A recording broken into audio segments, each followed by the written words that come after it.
আচ্ছা আচ্ছা আচ্ছা মামা মামা বাড়ি বাড়ি ঢুকে যাচ্ছে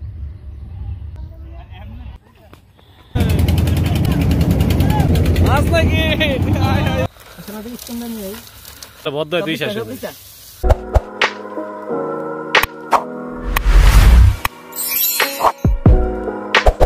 বাইরে ভাই ইদানিং এত বেশি গরম পড়তেছে যে ঘরে থাকাই যায় না।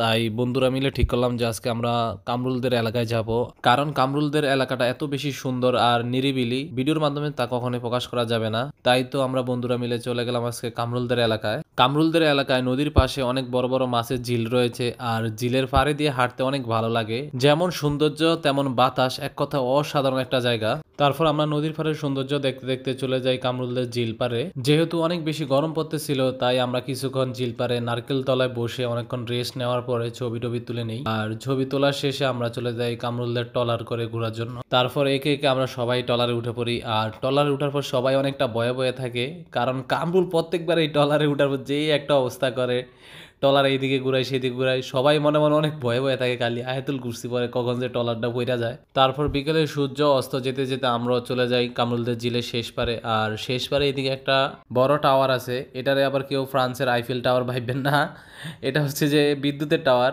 টাওয়ার দেখে সবাই সবার ছোটবেলার কথা বলতে লাগলো। সবাই নাকি বলে ছোটবেলায় এইসব টাওয়ার থেকে অনেক লাফালাফি করতো। তবে আমি কখনো আমার গ্রামের বাড়িতে এইসব টাওয়ার থেকে লাফালাফি করি নাই ভয়ে। তবে আমাদের বাড়িতে পুকুরের উপরে আম গাছ ছিল, আমরা আম গাছের থেকে সবসময় লাফালাফি করতাম পুকুরে। টাওয়ারের পাশে ছিল কয়েকটা নারকেল গাছ, আর নারকেল গাছগুলোতে ছিল অনেক ডাব। সবাই হা করে তাকিয়ে আছে ডাব গাছগুলোর দিকে, কিন্তু গাছে উঠার মতো কেউ ছিল না, তাই আর আমরা ডাব খেতে পারলাম না। তারপর আমরা এখানে কিছুক্ষণ গল্প করতে থাকলাম। আর গল্প করতে করতে সবাই বললো যে সন্ধ্যায় মুড়ি খাবে। যেহেতু আমাদের এটা ট্রলার ছিল, নৌকা ছিল না, নৌকার মতো অত বসার স্পেস নাই, তাই আমরা ঠিক করলাম যে কামরুলদের আরেকটা ঝিল আছে বাড়ির পাশেই, আমরা এই ঝিলে কিছুক্ষণ পর সন্ধ্যার দিকে ওই ঝিলে যাব। আর ঝিলে যাওয়ার সময় বাজার থেকে বুট মুড়ি নিয়ে যাব। তারপর আমরা এখানে অনেকক্ষণ ঘুরি আর সন্ধ্যার অপেক্ষা করতে থাকি। তারপর এখানে আমরা আড্ডা দেওয়া শেষ করে যখন ঝিল পাড়ের দিকে যাব, ট্রলার স্টার্ট দেওয়ার পর মাছগুলো এত লাফালাফি করতেছিল যে দৃশ্যটা অনেক সুন্দরই লাগতেছিল।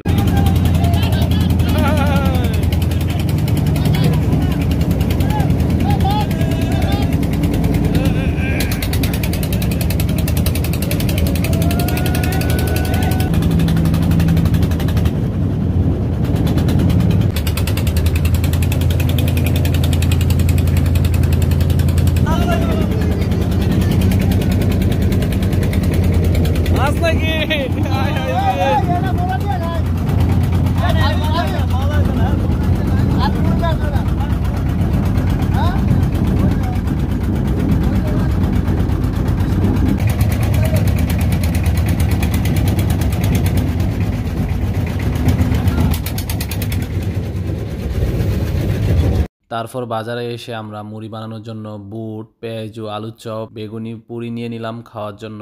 আর দোকানে বসে আমরাও গরম গরম আলুর চপ, পেঁয়াজু খেয়ে নিলাম। গরম গরম খেতে অনেক ভালো লাগতেছিল। তারপর মুড়ি আর চানাচুর আনতে দোকানে গেলাম, কিন্তু দোকানে যাওয়ার পর শনপাপড়ি দেখে ছোটবেলার কথা মনে পড়ে গেল। ছোটবেলায় যে কত শনপাপড়ি খাইছি, মানে ভুলার মতো না। এখনো মাঝে মাঝে শনপাপড়ি দেখলে খাই, এখন আর তেমন একটা পাওয়া যায় না। তারপরে মুড়ি বানানোর জন্য সবকিছু কেনাকাটা করে আমরা চলে যাই কামরুলদের নতুন ঝিলে। ঝিলে যাওয়ার সময় কামরুল নৌকা নিয়ে যে কি একটা অবস্থা করলো, এই জন্যই কামরুল যখন নৌকা চালা অনেকটা রিক্সে থাকি, তখন আয়াতুল কুরসি পড়তে হয়।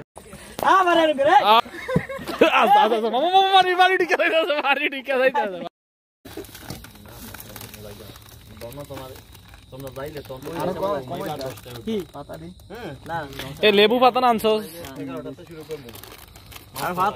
কিন্তু পানি লেগে তো সবাই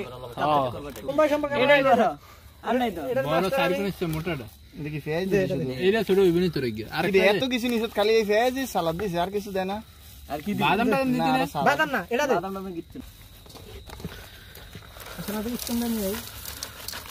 শুভ ধরো থ্যাংক ইউ। আমি দিছি বেটা, আগে মাখো। না না মাখার পরে আবার দিছি আর লাগবে কোনটা এটা পাঁচটা ভিডিও করছি এই কয়টা তো আমগো মুনশিরি হইতো না ভিডিও করছি বলি এ বেশি মতলব কিন্তু দেনা যাবে না এইবার ভিডিও কর পাঞ্জাবি ইন্দে ভিডিও শুরু হয়ে গেছে না